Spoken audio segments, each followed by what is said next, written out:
అందరికీ వందనాలు. నా పేరు మేఘ్న. నేను అండమాన్ దీవుల నుంచి మాట్లాడుతున్నానండి.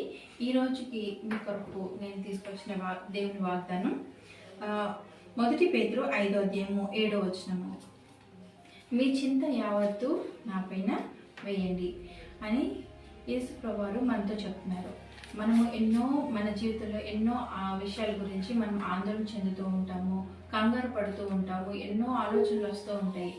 తద్వారా మన హెల్త్ కూడా ప్రాబ్లం అవుతుంది. కాబట్టి మనము మన చింతనన్నిటినీ కూడా దేవుని పైన వేస్తే మనకు అటువంటి హెల్త్ ఇష్యూస్ కూడా ఏమీ రావు. కాబట్టి దేవుడు స్వయంగా తను ఈ మానవ రూపంలో ఇక్కడికి వచ్చి మనకున్న కష్టాలన్నింటినీ కూడా ఆయన చవి చూశారు. కాబట్టి ఈ వాక్యం ద్వారా మనతో ఈ రోజున మాట్లాడుతున్నారు. కాబట్టి మన ప్రతి ఒక్క శ్రమను ఆయన పైన పెట్టి మనము ఆయన ద్వారా నడిచినట్లయితే మనకి ప్రశాంతమైన జీవితం లభిస్తుంది.